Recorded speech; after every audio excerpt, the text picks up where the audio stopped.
opinião dos nossos convidados é de inteira responsabilidade deles e não corresponde necessariamente à linha editorial da Brasil Central. Olá para você que nos acompanha, muito obrigado pelo carinho dessa audiência extraordinária que cresce a cada dia, cresce porque você participa. Já somos 430 mil inscritos. O programa de hoje muito especial, polêmico, bombástico. Tem os seguintes destaques.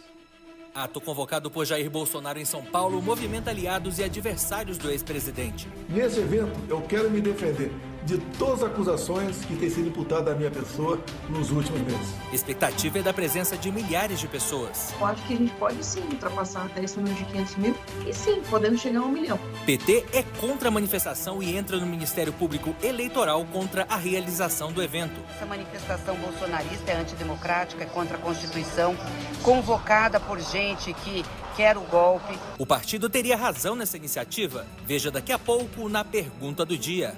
Ex-presidente Jair Bolsonaro se mantém em silêncio em depoimento à Polícia Federal sobre suposta tentativa de golpe de Estado. Que fique claro, o único motivo pelo qual fez uso do silêncio foi dado ao fato dele responder hoje a uma investigação semissecreta. Psiquiatra e escritor Augusto Cury publica vídeo condenando comparação de Lula entre a resposta de Israel na faixa de Gaza com as ações de Hitler na Segunda Guerra Mundial. O Holocausto judeu, onde 6 milhões de crianças, jovens, mulheres, idosos, incluindo também homossexuais, ciganos e políticos, foram mortos planejadamente na solução final. E ainda, ministra das Relações Exteriores da Alemanha critica a fala de Lula sobre Israel e diz que o Holocausto não pode ser comparado a nada.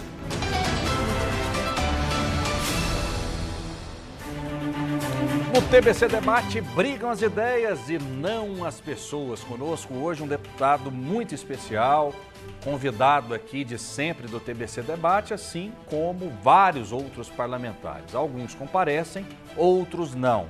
Fizemos o convite de maneira reiterada para a deputada federal Adriana Corse, do PT, que alegou que não tinha espaço na agenda para estar aqui hoje.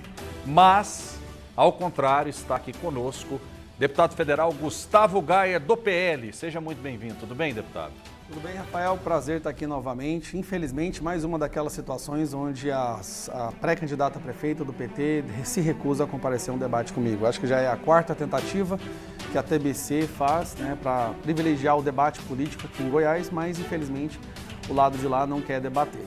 Mas estou aqui à disposição para a gente poder falar sobre os assuntos que estão acontecendo aí no nosso país. Vamos lá, vamos com a nossa pergunta do dia. A manifestação convocada pelo ex-presidente Jair Bolsonaro agita aliados políticos e adversários pelo Brasil. Mais de 100 parlamentares confirmaram presença no domingo em São Paulo. Enquanto isso, o Partido dos Trabalhadores entrou no Ministério Público Eleitoral contra o protesto. Vamos acompanhar.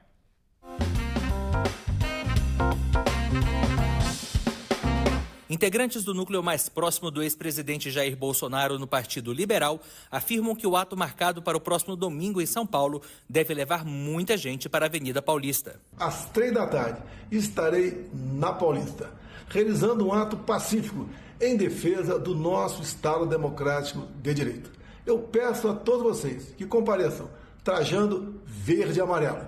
E mais do que isso, não compareçam com qualquer faixa ou cartaz contra quem quer que seja.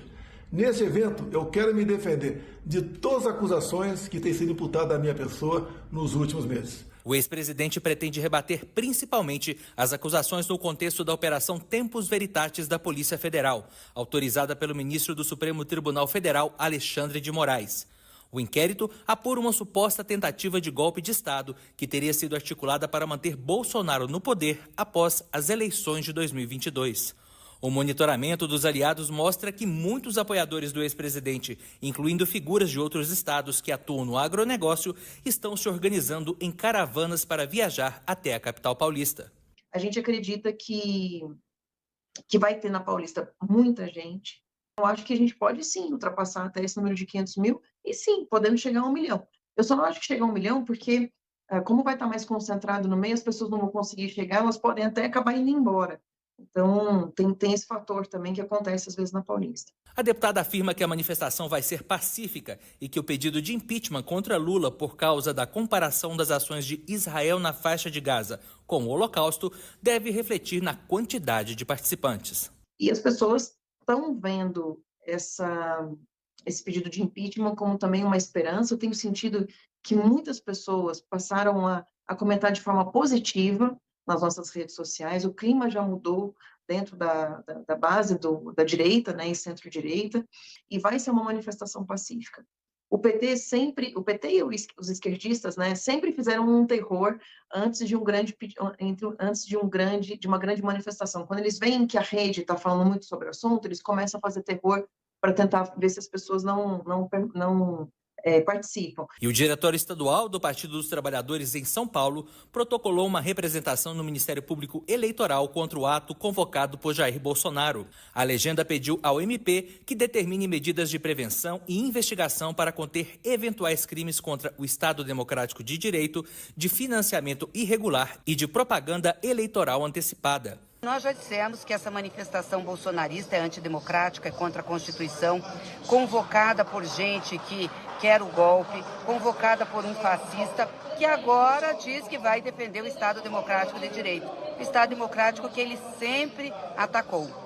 E nós sabemos como terminou a última manifestação dessa gente aqui em Brasília. E isso pode acontecer em São Paulo. Vocês sabem que aqui a Papuda ficou cheia depois, né, a cadeia da Papuda, o presídio da Papuda, cheia de bolsonaristas que atentaram contra a democracia. Gleisi Hoffmann já havia classificado o protesto como estarrecedor. Ela afirmou que Bolsonaro não vai usar o ato para se defender, mas para, abre aspas, se contrapor ao devido processo legal, já que as provas contra ele e sua turma não param de aparecer. Fecha aspas. E qual a sua avaliação sobre esse tema? PT tenta barrar Bolsonaro na Paulista. O partido tem razão?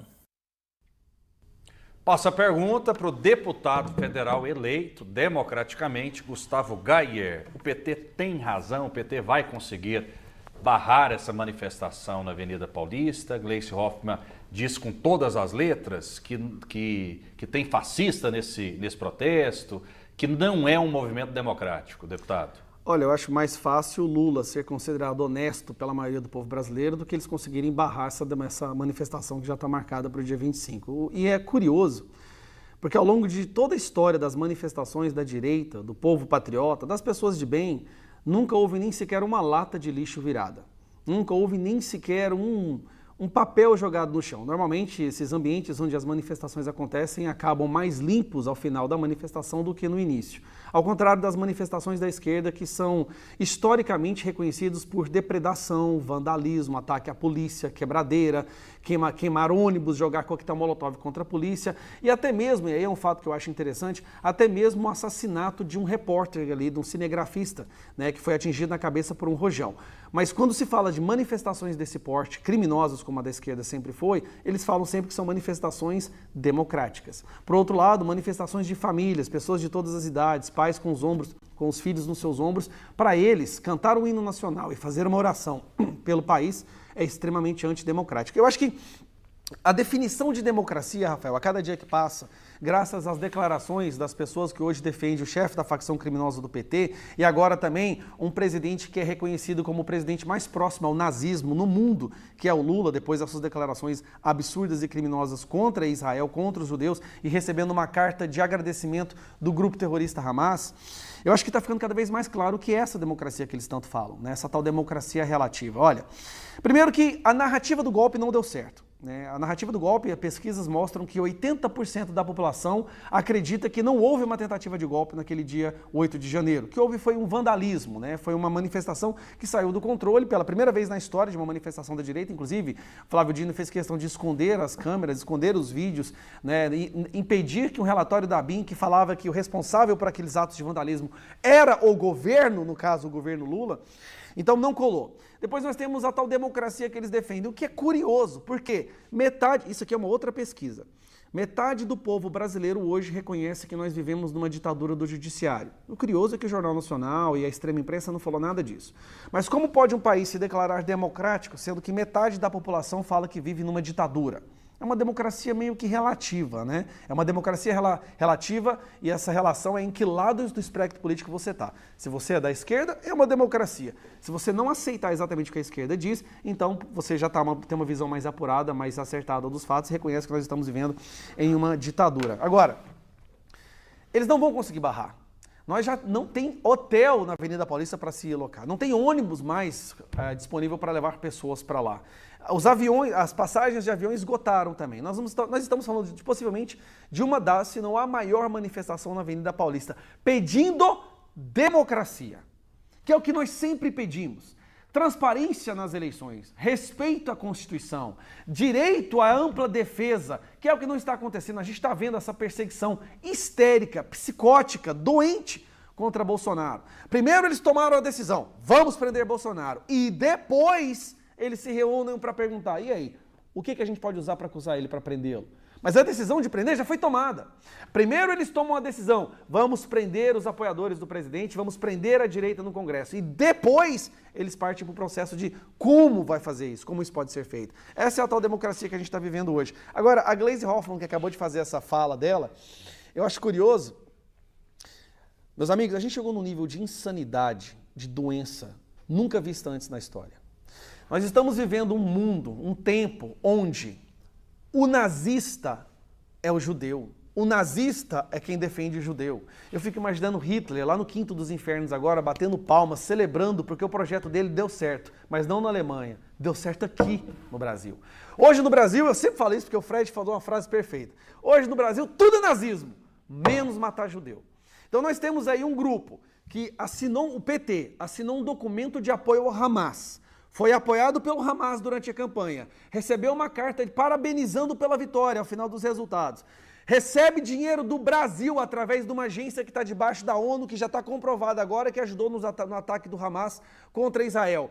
Hamas manda uma carta de agradecimento para esse partido pelo qual a Gleisi Hoffmann é presidente. E aí nós temos o Lula fazendo essa declaração criminosa que chocou o mundo inteiro. E aí me vem a Gleisi Hoffmann e fala que o chanceler de Israel, o chanceler Israel Katz, o nome dele, é fascista. Hoje em dia, a loucura chegou a tal nível que a esquerda acusa o povo judeu, que quase foi dizimado pelo nazismo, de nazista. Isso é tão absurdo que nem nas nossas mais enlouquecidas imaginações nós poderíamos conceber que o mundo chegaria nesse nível de doença, onde uma ideologia faria esse estupro na cabeça das pessoas para elas fazerem tais afirmações. Muito bem, é preciso falar isso para quem está chegando, mas nós convidamos uma representante do PT para estar aqui hoje debatendo com o deputado federal Gustavo Gayer. Fizemos o convite, Adriana Corsi, deputada federal do Partido dos Trabalhadores, mas ela disse que não tinha agenda. A gente fica muito triste porque essa situação ela acontece muitas vezes. E aqui, deputada Adriana Corsi, a senhora não falaria com o jornalista Rafael Vasconcelos, com a TV Brasil Central. A senhora falaria com o seu público, com seus eleitores, né? Eu creio que a senhora precisa prestar contas do trabalho que a senhora tem desenvolvido no Congresso Nacional. Dito isto, vamos lá, vamos seguir o programa aqui hoje com o deputado federal Gustavo Gayer. A manifestação pró-Bolsonaro que acontece no domingo está na boca do povo. A nossa equipe foi às ruas para saber qual a opinião do goianiense a respeito do assunto. A mobilização para o encontro surgiu depois de investigações da Polícia Federal sobre uma possível participação do ex-presidente na articulação de um golpe de Estado. Em Goiânia, a manifestação pró-Jair Bolsonaro tem dividido opiniões. O Brasil está muito bagunçado, né? A impunidade botou um presidente que era para estar preso, não era para estar solto. E agora um presidente que fez muito pelo Brasil vai ter que ser preso? Está errado. Não defender um partido nem outro. Agora a manifestação, se não quebrar nada, né? Não for manifestação pacífica. Não concordo. Não concordo. Ele não fez nada para nós, ué. É a voz do povo, Gustavo Gayer. E aí, como que vai ser a manifestação na Paulista? Quais são os detalhes? Conta pra gente em primeira mão. Em todos os aspectos, a manifestação antes de acontecer já está batendo recordes, né? Já são mais de 100 deputados que confirmaram, 15 senadores, mas possivelmente até o dia da manifestação mais confirmarão também. Nós temos 3 governadores que confirmaram também, o Tarcísio, o de Santa Catarina, o Jorginho, e o daqui de Goiás, o Ronaldo Caiado.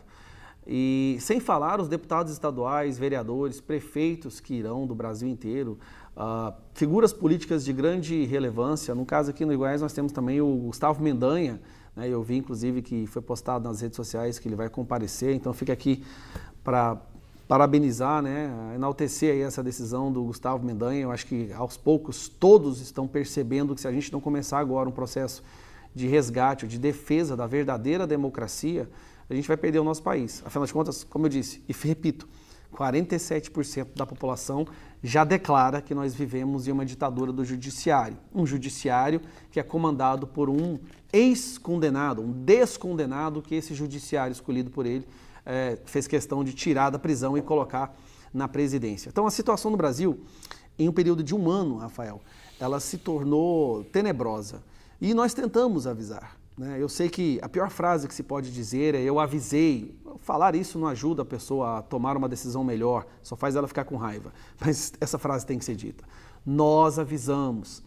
Nós tentamos avisar que isso iria acontecer.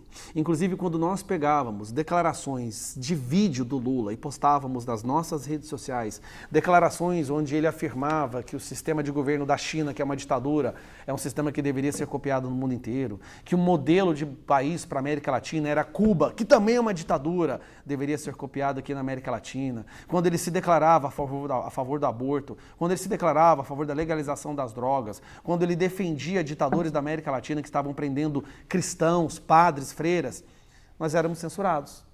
Nossos posts eram derrubados, nossos nomes colocados em inquéritos da fake news ou inquéritos da milícia digital, mas nós tentamos avisar. O problema é que muitas pessoas não deram ouvidos ou estavam muito preocupadas em se informar através da extrema imprensa, do Jornal Nacional e do Fantástico, e agora nós chegamos nesse número inédito de metade da população reconhecendo que a gente vive hoje numa ditadura. A gente vai fazer o nosso trabalho. Não há garantia de sucesso nessa empreitada. Na verdade, nos colocarmos ali em cima daqueles 2 caminhões, nós precisamos de 2 caminhões para poder comportar todo mundo que vai estar na Avenida Paulista, porque só de parlamentares e figuras de relevância nacional são mais de 150 pessoas, só mandatários, tirando outras pessoas que vão estar lá também. Então, infelizmente, a gente chegou nesse nível onde a gente vai ter que sair para as ruas para pedir democracia. Nos tornaremos mais alvo ainda desse pessoal? Eu acredito que sim. Hoje mesmo, ontem, o novo ministro do STF assumiu, Flávio Dino, comunista, assumido, que usou sua posição em frente ao Ministério da Justiça durante o governo Lula para perseguir os seus opositores políticos, enquanto a criminalidade estava subindo estratosfericamente, enquanto a apreensão de drogas diminuiu, enquanto nós estamos vendo aí presos fugindo de presídios de segurança máxima, né, e a única coisa que eles se preocupam é em censurar as redes sociais. Traficantes estão sendo soltos, pedófilos, estupradores, assassinos, corruptos. Na verdade, não tem corrupto hoje no Brasil, acredite ou não. Da Operação Lava Jato não tem nem sequer um corrupto que esteja preso hoje no Brasil. Na verdade, o sistema deu um looping e agora está buscando prender justamente os agentes da Polícia Federal, do Ministério Público, que buscavam investigar essa corrupção. Então agora nós temos esse ministro que fez uma declaração dizendo que o Supremo está acima dos outros poderes. O Supremo controla os outros poderes. E um outro ministro do nosso STF disse uma frase que me deixou todo arrepiado, de tamanho o temor que eu senti. Ai de quem falar um ai contra o Supremo, vai preso. Entre aspas, tá? Mais uma vez, os ministros que deveriam resguardar a nossa democracia, os nossos direitos fundamentais, que dentre eles a liberdade de expressão, disse a seguinte frase. Ai de quem falar do Supremo, vai preso. Se isso não for uma ditadura, então eu não sei o que é. Sabe o que eu penso, Gustavo? Eu já falei isso aqui. Para mim, todo cidadão brasileiro é igual, deveria ser igual. Eu não considero um Alexandre de Moraes melhor do que um caminhoneiro que carrega o Brasil nas costas. Eu não considero um Flávio Dino melhor do que um coletor de lixo, que todo dia está ali na sua missão importantíssima, né, que é deixar uma cidade limpa. Eu não considero nenhum ministro do Supremo Tribunal Federal mais importante que um pedreiro, que levanta prédio, que trabalha todo dia, ou do que um servente. Então, todo cidadão deve seguir a Constituição. Com isso, nós estamos aqui, ou pelo menos eu estou atacando o STF, jamais. A instituição ela é muito importante, é fundamental. Mas, como jornalista e qualquer cidadão, tem direito a criticar a atuação de ministros do STF. Isso é democracia, isso é jornalismo. O resto é armazém de secos e molhados. É por aí, porque tem muita gente que diz o seguinte, olha, a extrema direita critica muito, ataca o STF. São ataques à instituição ou são críticas à atuação da instituição, Gustavo? Esta é a confusão que eles tentam fazer. Eles querem convencer que qualquer crítica, qualquer fala que não seja 100% alinhada com as suas declarações se torna um ataque. Se eu, por exemplo, disser que eu discordo do fato do Dias Toffoli ter liberado a multa das empresas que roubaram bilhões do Brasil, a manchete amanhã na extrema imprensa esquerdista vai ser Gustavo Gayer ataca STF. Ou seja, eu demonstrar a minha indignação porque o ministro da Suprema Corte liberou a multa das empresas que destruíram a economia brasileira, que criaram o maior esquema de corrupção do mundo, é um ataque. Eu só estaria de acordo com tudo isso e ficaria isento de prisão, uma possível prisão, se eu dissesse, tudo bem, é isso mesmo, tem que liberar todos os traficantes, tem que liberar todos os corruptos. Aí eu não sou uma ameaça a essa democracia que a nossa Suprema Corte desenhou. Mas eu discordo, Rafael, de uma fala. Você falou assim, eu considero o Alexandre de Moraes e os outros ministros do STF tão importantes quanto um caminhoneiro, quanto um pedreiro, quanto um coletor de lixo. Eu te faço a pergunta para vocês. Se o STF entrasse de greve amanhã, alguém do Brasil ia sentir falta? Muito pelo contrário. Muito pelo contrário. Eu acho que haveria uma celebração nacional. Porque nós não teríamos mais traficantes sendo soltos, nós não veríamos mais pessoas inocentes sendo presas, nós não veríamos mais um ataque constante à nossa liberdade de expressão. Agora eu te pergunto, se os caminhoneiros entrassem de greve, o Brasil sentiria falta? Total. O Brasil pararia. Pararia. A comida não ia chegar na prateleira do seu supermercado, o remédio não ia chegar ali na farmácia. Tudo que você precisa não ia chegar mais até você. Se os pedreiros parassem de trabalhar amanhã, faria falta? Em pouco tempo, as casas, os prédios estariam em ruínas. Uma principal fonte de emprego no Brasil não estaria funcionando. A economia também ia entrar em colapso. Se o coletor de lixo parasse de trabalhar amanhã, faria falta? Goiânia viveu essa experiência recentemente, pela péssima gestão aqui da nossa cidade, onde a Comurg não estava trabalhando e o lixo foi se acumulando nas ruas da nossa maravilhosa cidade. Fez falta? A cidade ficou fedendo. Se o STF entrar de greve amanhã, o Brasil celebra. Se qualquer outra dessas pessoas que são consideradas inferiores parassem de trabalhar, o Brasil pararia. Verdade, mas a instituição ela é importante. Ela é importante. A atuação, que na sua opinião não é correta, é isso? A instituição é vital, Rafael. E o motivo do STF hoje estar tão recorrente em pauta é devido à sua importância. Mas eu te digo, uma delegacia numa cidade de 20 mil habitantes, ela é importante? É. Mas e se essa delegacia passa a prender inocentes e soltar os criminosos? Não é a delegacia em si, mas os membros que ocupam aquela instituição. Aí ela passa de ser uma coisa vital para o funcionamento sadio da cidade e passa a ser uma ameaça. Nós estamos vendo uma Suprema Corte hoje que prende inocentes, que não deixam que pessoas se defendam, que não dá devido processo legal, que não dá devido direito à ampla defesa, que aparece mais no noticiário de TV do que políticos dando declarações absurdas, e ao invés de estar fazendo o que ela deveria fazer, que é resguardar a Constituição. Será que pedir que ministros do STF resguardem e protejam a Constituição é demais? Ou isso também é um ataque à democracia? Nós queremos resgatar as nossas instituições para os objetivos pelos quais elas foram originalmente criadas. E não é isso que a gente vê hoje. O que a gente vê hoje é o povo com medo de falar, gente. As velhinhas do grupo do WhatsApp estão saindo, elas têm medo de colocar um joinha e a Polícia Federal aparecer na casa delas no dia seguinte. Deputado, tem muita gente que não entende ou não quer entender, muitas vezes a gente tem que desenhar. Desenhar literalmente. É o seguinte, com isso, a gente não está pedindo o fechamento do STF, hipótese alguma, ou do Senado, ou da Câmara dos Deputados, em hipótese alguma. São instituições importantíssimas. O que muita gente faz é criticar a atuação. Qualquer pessoa no Brasil, em uma democracia, pode ser criticada. O Bolsonaro, quando era presidente, ele foi criticado. O Lula, no exercício de presidente, ele é criticado. Os ministros são criticados, governadores são criticados, deputados federais são criticados, senadores são criticados. Agora, uma coisa eu concordo com você. Existe uma atmosfera de ditadura hoje no Brasil. Sim. E eu vou dizer que, né, muitas vezes, nós mesmos, que somos tão pequenos, não você, né, na condição de deputado federal, um dos mais bem votados do Brasil, mas eu sou minúsculo. Eu sou um grãozinho de areia no oceano de tanta gente importante, né? Uma jornalista, colega nossa, ela pegou um post nosso, né, em que a gente dizia que a gente iria transmitir o evento na Avenida Paulista e denunciou, né, como se fosse algo absurdo, cobrir uma manifestação.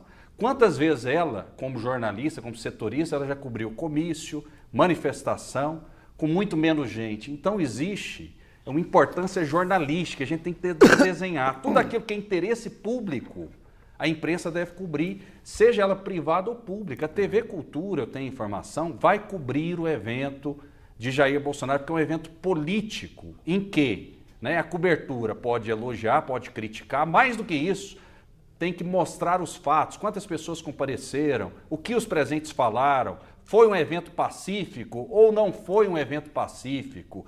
Então, essa atmosfera a gente vive hoje. E a liberdade de expressão, ela é suprapartidária e supra-ideológica. Tem muita gente hoje que persegue a direita, mas daqui a pouco a própria esquerda pode ser perseguida. Rafael, o senhor pensa dessa forma também, deputado? Concordo plenamente, ainda faço mais uma adição aí ao que o senhor disse. Vamos lá. O objetivo crucial de uma empresa de jornalismo é transmitir notícias. E o maior evento político desse ano é justamente essa manifestação do dia 25. O errado não é uma empresa de notícias querer noticiar esse evento. O errado é o esforço hércules que a gente está vendo pela extrema imprensa em fingir que ele não está acontecendo. Fake news não é só falar a mentir. Fake news é esconder a verdade. A verdade vai acontecer na Paulista, no dia 25. E a gente vê que a boa parte daquela imprensa que está ideologicamente sequestrada está fazendo questão de fingir que isso nem vai acontecer. Você pode ter certeza, você não vai ver isso na Globo, você não vai ver isso no Estadão, você não vai ver isso na Folha de São Paulo. Serão algumas emissoras que se atreverão a fazer isso. Jovem Pan mesmo, que sempre noticiou essas manifestações, agora está correndo risco de perder o seu direito de ser uma empresa de jornalismo.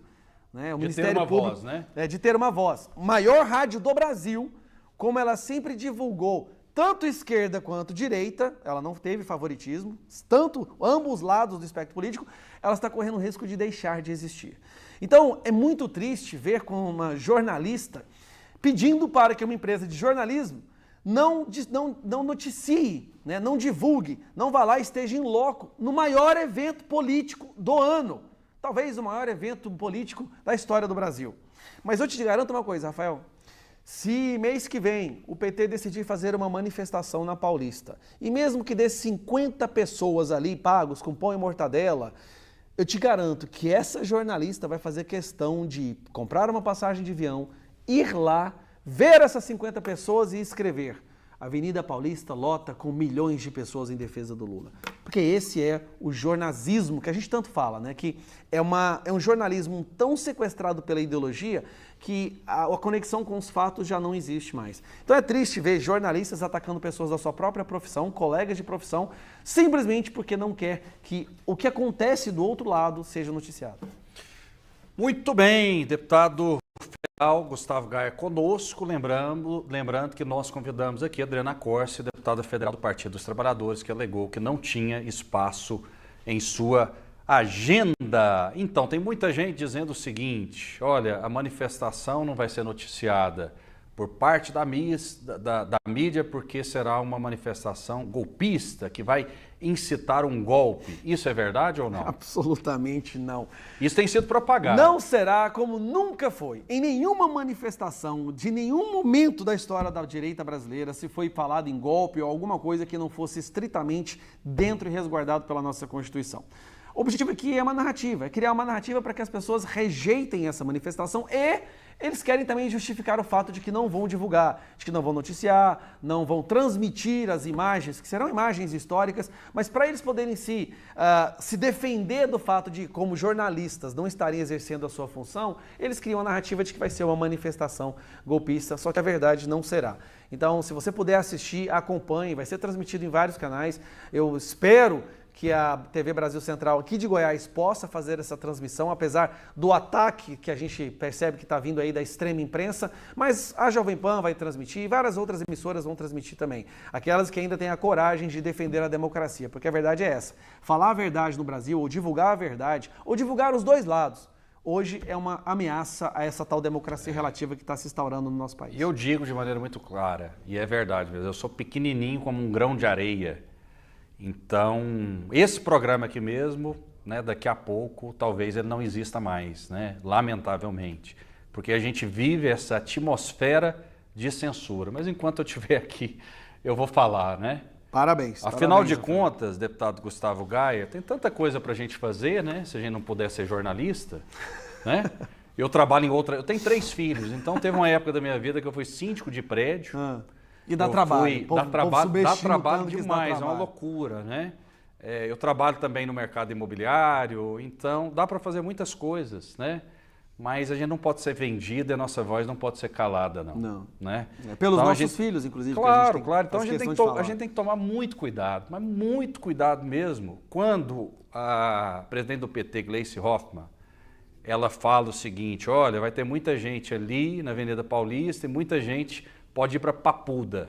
É um tipo de ameaça para as pessoas não irem. Você sente isso, né? Que existe esse movimento de dizer o seguinte, olha, não manifeste porque pode acontecer com você o que aconteceu com aqueles vândalos, né? Sim. No 8 de janeiro. Existe esse medo, né? Esse receio, ou seja, nós somos pais de família, né? Tudo a gente pensa na nossa esposa, a gente pensa nos nossos filhos, mas acima de tudo, existe essa preocupação por parte do cidadão? Quando a manifestação começou a tomar corpo, depois da convocação do Bolsonaro, e a gente fez questão de divulgar nas nossas redes, e eles perceberam que houve uma adesão nunca vista antes, né? E o que os surpreendeu, afinal de contas, o 8 de janeiro foi fabricado cirurgicamente justamente para colocar medo no seu coração, para que você jamais volte às ruas novamente de verde e amarelo. Só que parece que não deu certo. O amor que a gente sente pelo nosso país, a preocupação que a gente tem com o futuro dos nossos filhos, falou mais alto.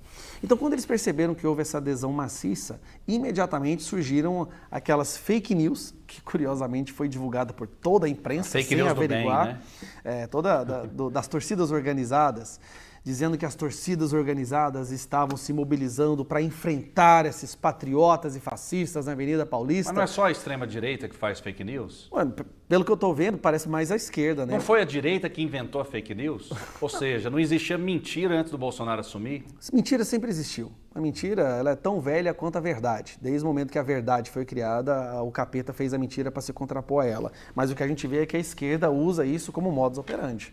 E sempre foi feito assim. A verdade é que nós temos uma boa parte da imprensa que está tão ideologicamente sequestrada que usa a mentira como ferramenta primordial, mas que fala com pompas como se fosse verdade. Mas vamos lá. A torcida organizada saiu soltando isso, dizendo à imprensa. Bom, a gente foi atrás dos presidentes das torcidas organizadas para averiguar se isso era verdade ou não. Mentira. Em nenhum momento, nenhuma torcida organizada falou nada em manifestação. Inclusive, os presidentes disseram que não vão comparecer e não querem ter nada a ver com isso. Mas aí, a Globo já tinha lançado, Estadão, Folha de São Paulo, até um portalzinho de notícias até grande aqui em Goiás, né, soltou também essa fake news, mas não fizeram retratação, curioso, né? Depois que os presidentes das torcidas organizadas disseram que era mentira, eu não vi ninguém fazendo retratação. Olha, me desculpe nos enganos. Ou seja, a manchete escandalosa é uma capa. Já havia tomado corpo. Tá lá na pontinha. Quando tem, se tiver, falaram, né? Aí eles falam, Gavião da Fiel falou que não vai, não sei o quê, eu não sei o nome das torcidas e tal. Falou Mancha que não Verde. vai. Mancha Verde falou que não vai. Mas em momento nenhum eles falaram, nós erramos, nós não apuramos a informação nessa ânsia de impedir que as pessoas compareçam no dia 25 de fevereiro nas ruas. A gente soltou uma mentira e agora a gente percebeu que a gente errou. Não fizeram isso. Então há essa tentativa, nós temos a Gleisi Hoffmann falando esses absurdos, a presidente do PT, o PT que recebeu a carta de agradecimento do terrorismo do Hamas, fazendo essas ameaças. Nós temos ministros do STF dizendo, se falar um ai do Supremo, vai preso. Isso é coisa de cangaceiro, gente. Isso é frase que você escuta de líder da máfia, mas não de uma Suprema Corte brasileira. Então, assim, eles tentaram, não deu certo, Rafael. O povo está com vontade. E não é nem só isso, né? As pessoas estão percebendo que se a gente não reagir agora, a gente vai perder o nosso país. Sim, mas eu fico feliz que aqui no TBC Debate, a gente tem pessoas de esquerda que reconhecem que é um espaço importante, que é um espaço democrático. Eu já debati com alguns, eu fiquei até impressionado, é verdade. Não é verdade? Então, tem um pedaço, tem uma parcela sensata na esquerda. Ainda há esperança para que a gente possa fazer o debate. E tem muita gente chegando, a audiência está impactante aqui no YouTube, deputado Gustavo Gayer, e perguntando, mas debate só com um? Mais uma vez, eu lembro para você que está chegando agora, convidamos a deputada federal Adriana Costa, do PT, que alegou que não tem espaço na agenda. Infelizmente, não é a primeira vez, eu espero que ela fale com o público dela por meio da TV Brasil Central, que abre o espaço democrático. O ex-presidente Jair Bolsonaro ficou em silêncio durante o depoimento à Polícia Federal nesta quinta-feira. Ele foi intimado a depor sobre uma suposta tentativa de golpe de Estado para mantê-lo na presidência. Segundo a defesa, eles não tiveram acesso integral aos autos do inquérito. Vamos acompanhar. Esse silêncio, quero deixar claro que não é simplesmente o uso do exercício constitucional ao silêncio, mas uma estratégia baseada no fato de que a defesa não teve acesso a todos os elementos por quais estão sendo imputados ao presidente a prática de certos delitos.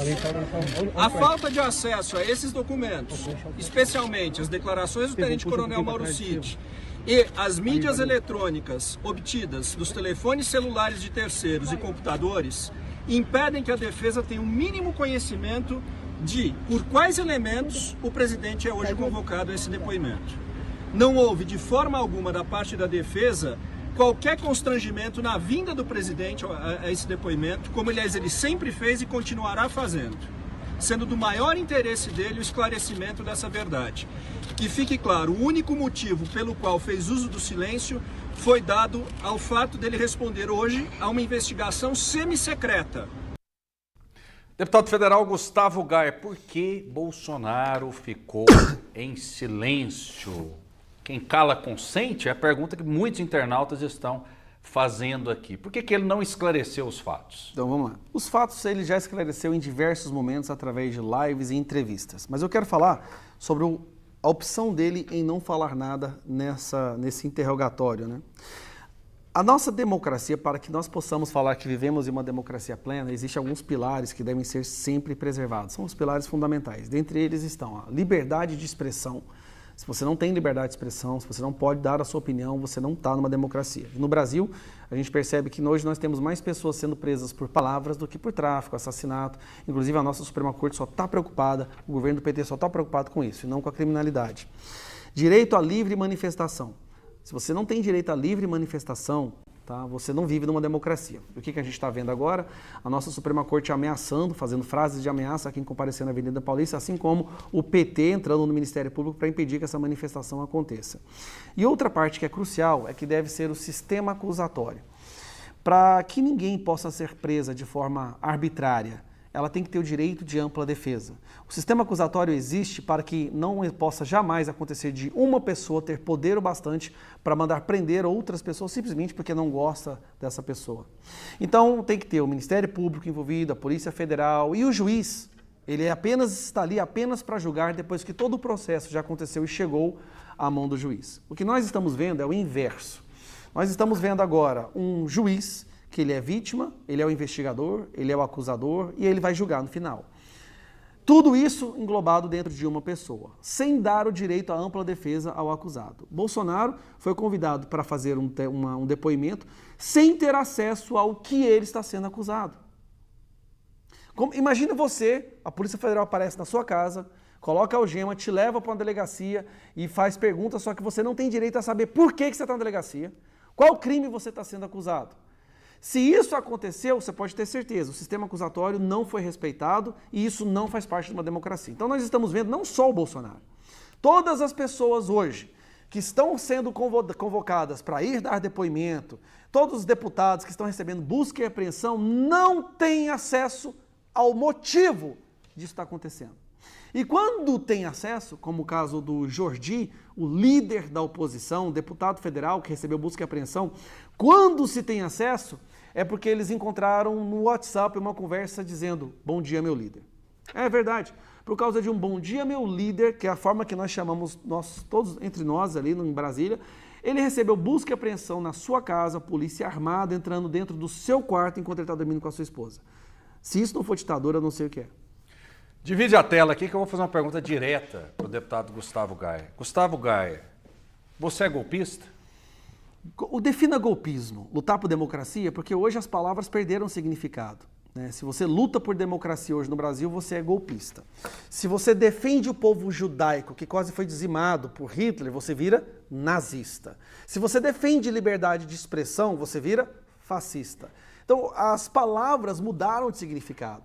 E isso é o que mais me preocupa. Porque hoje até para comunicar com outras pessoas fica difícil. Hoje no Brasil, você ser golpista é você ficar indignado quando a Constituição não é respeitada, é você lutar por liberdade de expressão, é você ficar indignado quando o sistema acusatório não é respeitado. Isso virou golpismo. Eles deram um golpe, Rafael.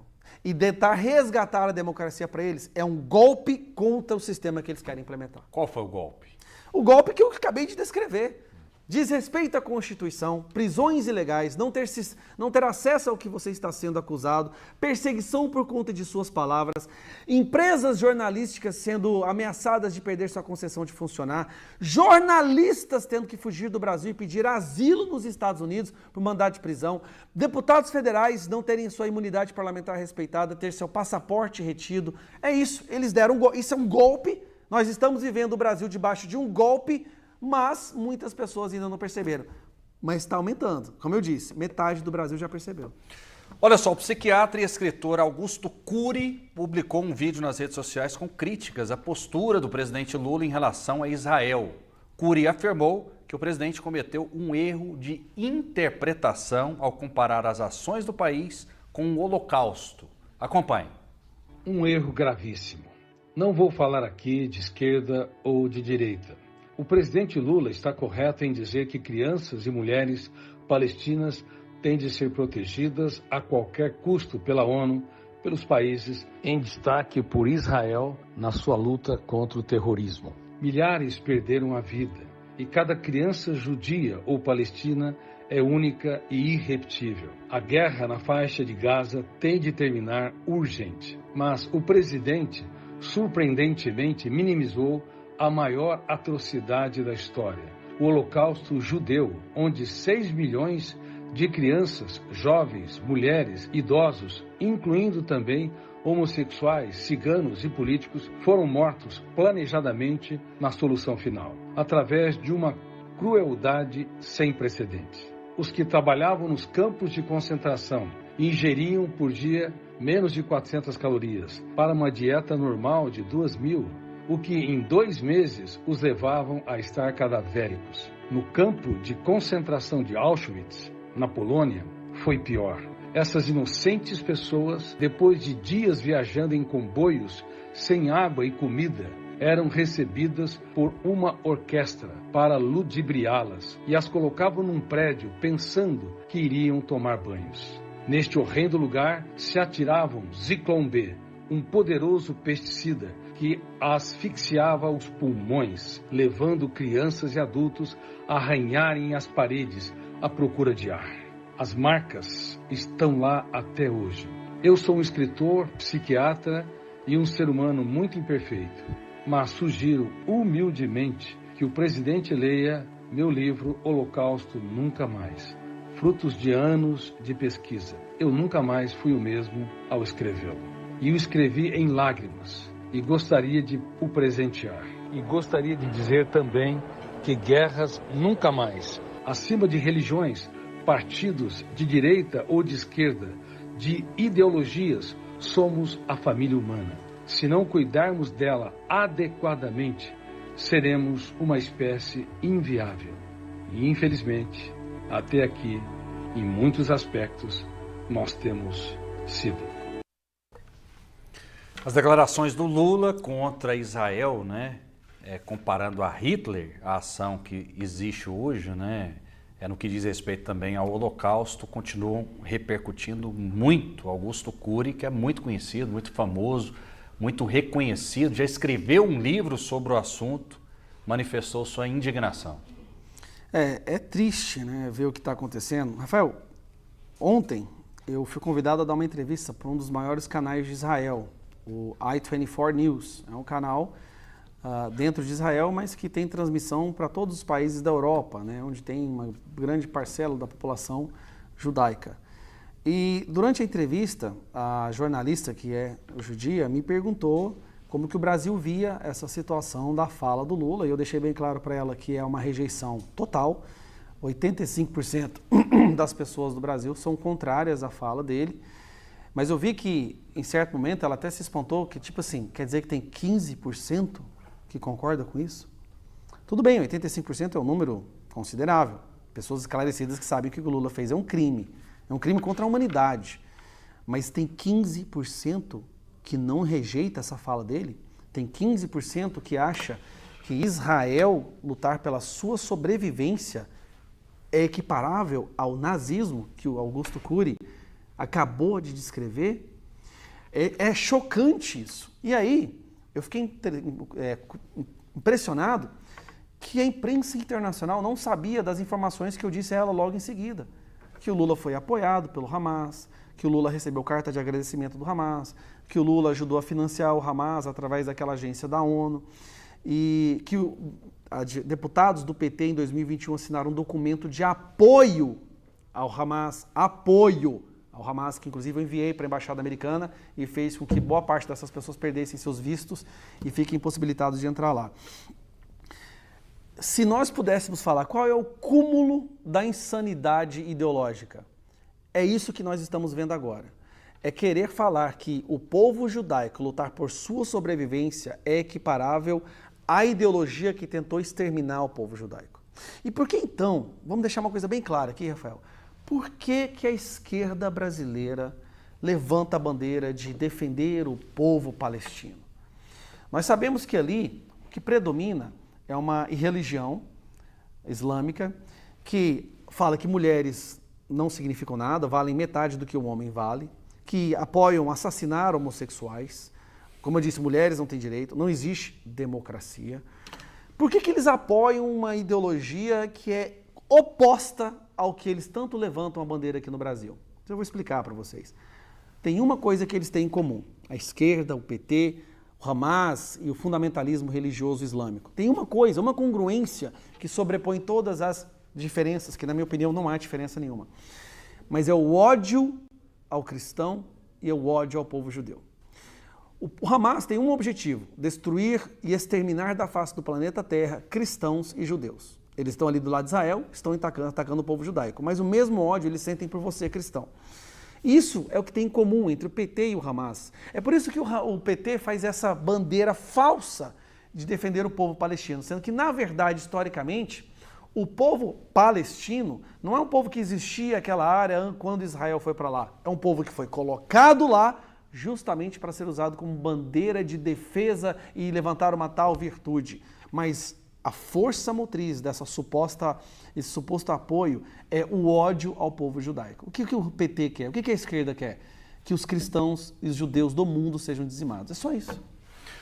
Muito bem, você nos acompanha pelo YouTube da TV Brasil Central, né? Nos ajude, dê o joinha, se inscreva, é de graça. Isso vai fazer com que o nosso jornalismo chegue ao maior número possível de pessoas. Eu estou sendo muito sincero, né? A gente não sabe até onde a gente vai poder fazer esse programa, né? Eu já deixo essa situação muito clara. E se você puder nos ajudar, puder se inscrever, a gente fica feliz, né? A gente tenta fazer a nossa missão aqui no TBC Debate. Vamos lá, o Supremo Tribunal Federal concluiu em plenário o julgamento que condenou mais 15 réus acusados pela Procuradoria-Geral da República por participação nos atos do 8 de janeiro, quando manifestantes invadiram e depredaram as sedes dos 3 poderes em Brasília. Com um julgamento finalizado de 8 mulheres e 7 homens, elevou para 86 o total de condenados em penas que variam de 3 a 17 anos de prisão. Gustavo Gaia, eu tenho uma curiosidade, a gente ainda não conversou a respeito desse assunto, né? Imagina ali, né, cenas que a gente viu no 8 de janeiro, de repente uma multidão invade o Congresso Nacional, invade as instituições. E muita gente que diz o seguinte, foi uma tentativa de golpe. Essas pessoas esqueceram de levar armas. Como é que esse golpe aconteceria? Quem sentaria nessas cadeiras? Estou falando sério, não estou brincando não, você está rindo. As pessoas esqueceram de Mas levar é o armas, seguinte, eu não estou brincando não. Como que é? Quem que sentaria na cadeira do ministro Alexandre de Moraes, do Pacheco, do Gilmar Mendes? Quem sentaria na sua cadeira? Né? Afinal de contas, o Congresso Nacional foi ali invadido e a gente critica muito o vandalismo.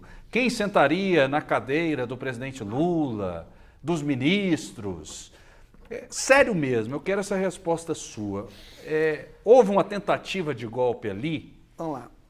A definição de golpe de Estado, ela é inequívoca. Golpe de Estado é quando um grupo armado, através da violência e da ameaça, armado, retira do poder as pessoas constitucionalmente instituídas e tomam esse poder. Mas tem que ser um grupo armado. Por exemplo, o exército de um país ou uma milícia. O que aconteceu no Brasil?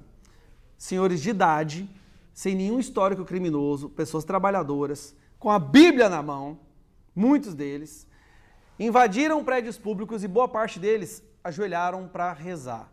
Os vândalos, eu volto a frisar isso com muita ênfase, bem enfático, os vândalos, aquele que pegou uma caneta e quebrou, deve pagar por esse crime. Mas deve pagar por esse crime pelo crime que ele é.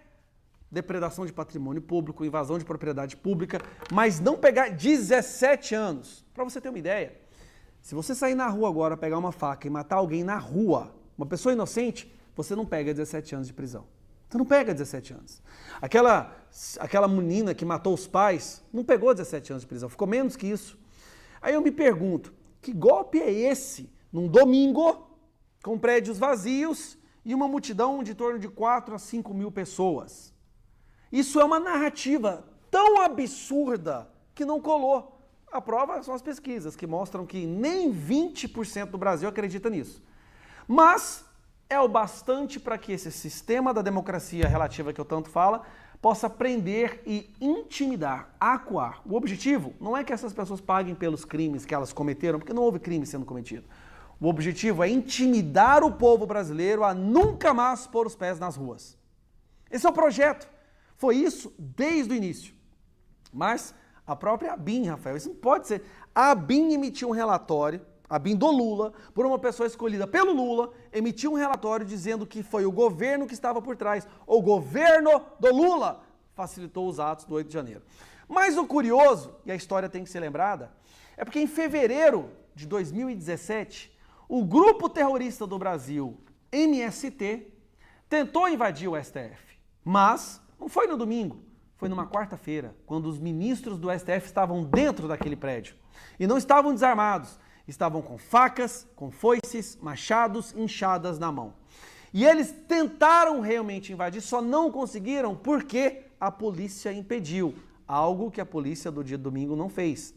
A polícia impediu, inclusive policiais foram cortados, foram machucados e teve que ir para o hospital. Em outro momento, esse mesmo grupo da esquerda, a milícia do Lula, o exército do Lula, como ele mesmo fala, invadiu o Congresso. Também no dia de sessão. Botaram fogo em carro na frente do Congresso, bateram nas pessoas que estavam lá dentro do Congresso e nada foi feito. Por que nesse caso não foi uma tentativa de golpe, mas quando são pessoas que não têm um histórico criminal, nada, num domingo, sem armas, são condenadas a 17 anos. Eu espero que no futuro a gente possa reverter isso, essas pessoas possam ser agraciadas com a liberdade, mas isso tem que entrar para a história. Tem que entrar para a história o que acontece quando o povo se deixa ser governado por pessoas que odeiam a liberdade, odeiam a democracia, que é o que está acontecendo no Brasil. E mais autoridades criticaram, né, as declarações do presidente Lula, como a ministra das Relações Exteriores da Alemanha, dizendo que nada pode ser comparado ao Holocausto, vários outros países também, da Europa, Itália, criticando o presidente Lula. Esse pedido de impeachment vai prosperar, na sua opinião? Nós já alcançamos um número recorde de assinaturas. Eu vou dizer para vocês como que funciona um pouquinho lá em Brasília. Existe uma simbologia por trás de apoio em massa. Quando 140 deputados parlamentares, muitos deles da própria base do governo, assinam um pedido de impeachment é a última coisa que você faz enquanto parlamentar, no sentido de que chegamos no limite. 140 assinam um pedido de impeachment, isso porque 15 senadores também gostariam de participar desse apoiamento, mas a gente manteve apenas os deputados federais. Isso mostra uma rejeição ao presidente que não havia sido escancarada ainda no Congresso.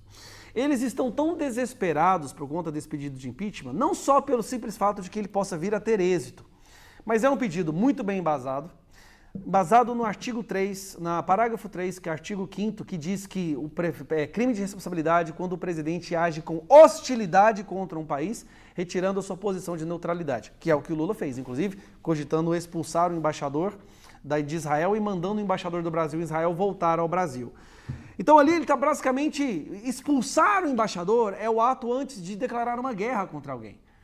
E o que é que o Brasil está fazendo? Ele está cometendo um crime. O governo brasileiro, o Lula, cometeu um crime que está se enquadrado dentro da lei do impeachment. Agora, isso vai enfraquecer o governo dentro do plenário, dentro do Congresso, vai fazer com que os deputados que costumam vender o seu apoio, votar junto com o governo em troca de emendas, em troca de cargos de segundo escalão, em troca de ministérios, esses deputados agora vão ficar mais envergonhados.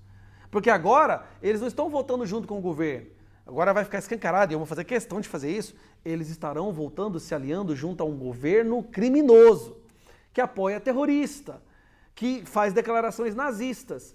Isso vai enfraquecer o governo. Isso, querendo ou não, é bom. Mesmo que o impeachment não tenha êxito, o simples fato de enfraquecer esse governo, o centro vai abocanhar mais ainda espaço dentro desse governo, e o Lira vai fazer questão de deixar esse pedido de impeachment em cima da mesa como ameaça, no sentido de, olha, concede os nossos pedidos, as nossas demandas, ou a gente vai ter que colocar esse impeachment para andar. E lembrando que, ao final desse ano, haverá uma nova eleição de presidente da Câmara. Nessa nova eleição, o próximo presidente, já no ano que vem, pode muito bem pegar esse pedido de impeachment e colocar ele em pauta. Lembrando que até lá, e nós não podemos esquecer, nós estamos falando apenas da vergonha que o Brasil está passando no âmbito internacional. A gente não pode esquecer que a nossa economia está realmente numa espiral de colapso. Isso é inegável, qualquer pessoa hoje sabe que ir no supermercado para fazer compra, o que você gasta hoje é quase 3 ou 2 vezes mais do que você gastava 2 anos atrás. E vai continuar piorando. Então nós temos aí a soma da economia, colapso econômico, que vai acontecer a partir de julho desse ano, mais essa vergonha internacional e esse crime com esse pedido de impeachment. Então eu não vejo como esse governo consiga terminar o seu mandato. Vamos fazer um bate-bola final aqui com o nosso público. Rafael, engraçado, você fazendo debate com um bolsonarista fascista, só vocês dois, acusando, metendo pau no presidente Lula. Depois você fala em democracia, levou só um bolsonarista para fazer o debate com quem? Por isso que eu estou te falando que a nossa audiência é rotativa, então eu vou falar pela 5ª vez. A deputada federal Adriana Corse, do Partido dos Trabalhadores, ela foi convidada com muita antecedência a estar presente. Alegando outros compromissos, ela diz que não tem interesse em participar do TBC Debate. Falei isso aqui pelo menos 5 vezes. Já umas 4 vezes que a gente tenta conversar com ela, convidar ela. Eu faço também aqui de novo o convite. Deputada Adriana Corse, a senhora é a maior representante do PT aqui em Goiás. A senhora é pré-candidata à prefeitura da nossa cidade. Eu não vejo um motivo que você não possa adequar a sua agenda para participar de um debate com o maior representante da direita, o maior representante do PL aqui, já que nós estamos em lado oposto, para que a gente possa apresentar o nosso posicionamento, conversar civilizadamente diante da audiência, uma audiência muito benquista, uma audiência de pessoas esclarecidas. Eu não entendo por que a senhora continua correndo do debate comigo. Uma hora a senhora vai ter que debater comigo. mesmo que seja no debate para a prefeitura. Uma hora a senhora vai ter que debater. Então venha debater aqui, um ambiente amigável. O Rafael é uma pessoa maravilhosa, dá espaço democrático para os dois lados poderem falar. Então fica aqui o convite. Se não quiser ser aqui, quiser ser em qualquer outra emissora, em qualquer outro ambiente, eu estou disposto a debater com a senhora. Vamos lá, vamos no bate-bola. Até para falar de Goiânia um pouco. O Wilder Moraes foi colocado por parte da imprensa como um possível candidato do PL. A sua candidatura mantém-se firme? Isso foi conversado com o Wilder Moraes também? Rapaz, tem uma parte da imprensa que soltam as fake news que eu não sei, sinceramente, eu não sei de onde que eles tiram isso daí. Eu acho que a pessoa tá lá assim, meu Deus do céu, eu tenho que inventar alguma coisa aí para valer a pena meu salário, que eu não vou ser demitido. Vou inventar uma coisa aqui, vou inventar que o Wilder Moraes foi convidado. Isso não existe, isso nunca aconteceu. Na verdade, isso é motivo de risada nos bastidores da política. A gente lê essas notícias, sério, tá eu e o Wilder lá e mais alguns, a gente lê a notícia e fala assim, meu Deus do céu, olha o que virou a imprensa. Aí eu virei pro Wilder, não me tira não, cara, faz isso comigo não, brincadeira. Gente, vocês inventam cada uma, outra saiu uma fake news aí, Major Vitor Hugo está cogitando ser candidato, não existe. Aí tem que o Major Vitor Hugo parar o que ele está fazendo para gravar um vídeo dizendo que é mentira. Não existe nível de imbecilidade maior hoje do que se informar pela extrema imprensa brasileira. Muito bem, mais detalhes sobre o evento da Paulista, quem vai falar? O Bolsonaro... Naturalmente, ele deve falar, né? Sim. Quem terá direito à fala no evento? O organizador do evento, que é o Silas Malafaia, vai falar. Michele Bolsonaro vai fazer uma oração. O Tarcísio vai falar, porque afinal de contas ali nós estamos no estado dele. Vai falar também o senador Magno Malta. Eu vou falar também e o Nicolas Ferreira. Então nós temos, acredito que 7 pessoas vão falar e depois o Bolsonaro.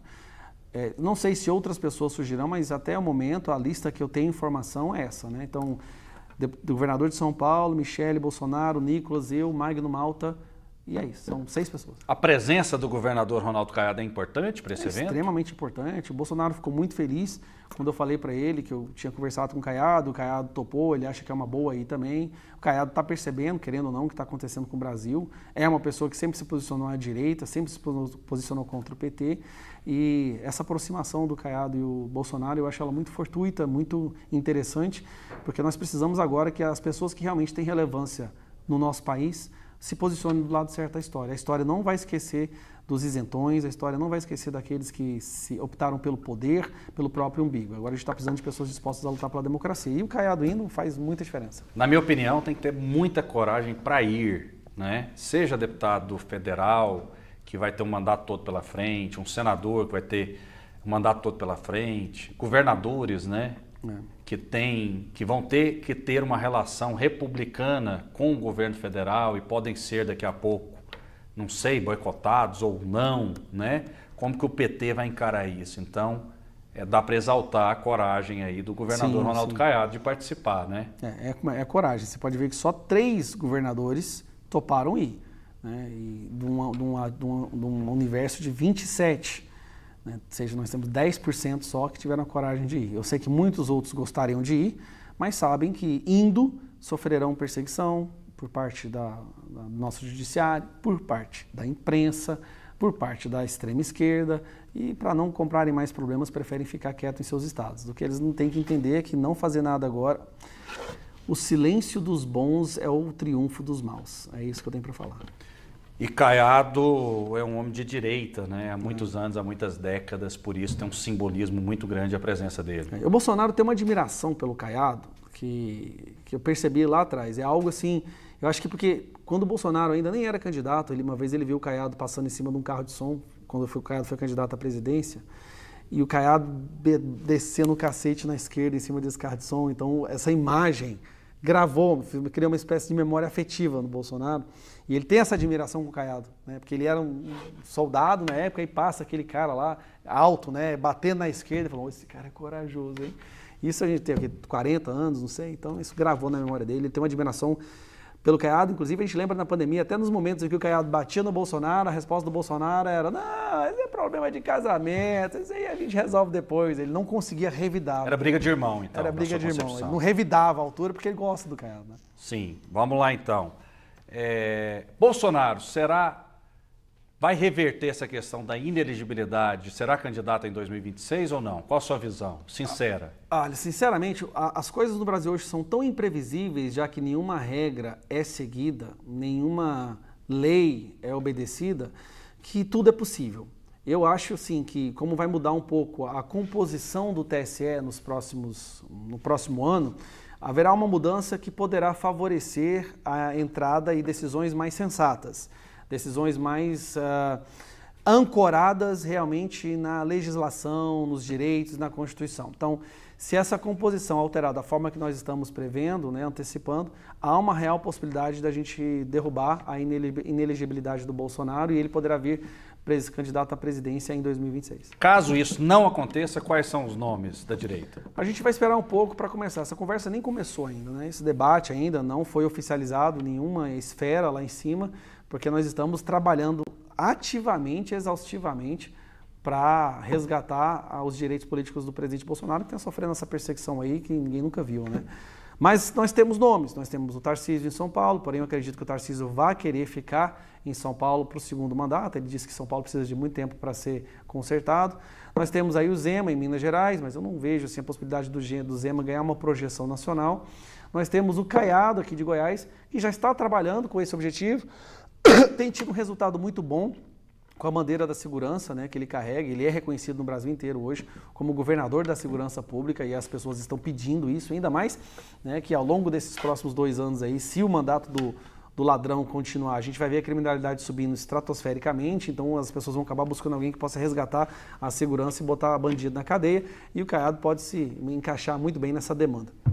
Muito obrigado, deputado federal Gustavo Gaia. Mais uma vez o convite, né, foi feito para a deputada federal Adriana Corsi, do PT, para a gente fazer um debate aqui democrático, né?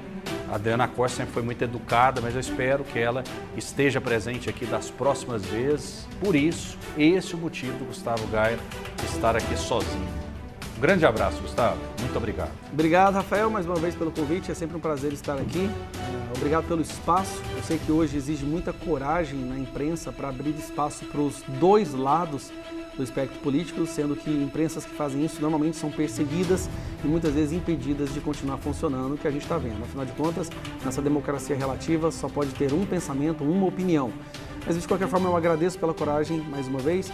E, infelizmente, a deputada Adriana Corsi decidiu não comparecer, apesar de ser a 5ª ou 4ª vez que a gente faz essa tentativa. Então, vamos fazer o seguinte, Adriana, dá uma data. Qualquer data que a senhora decidir, eu já me coloco à disposição, cancelo qualquer agenda que eu tenha no dia. A senhora sempre usa a agenda como uma impossibilidade, um empecilho. Então, dê qualquer data, em qualquer horário, que eu estarei aqui para a gente poder debater. Muito bem, eu não vou mentir, né? Jornalismo, como a gente faz aqui, né? A gente é perseguido mesmo. Eu sou perseguido como jornalista. Eu não estou me vitimizando, não, que eu detesto isso. É a primeira vez que eu falo sobre isso, mas isso acaba acontecendo. Muito obrigado, Gustavo Gaia, mais uma vez, pela sua presença. Fiquem com Deus e até a próxima.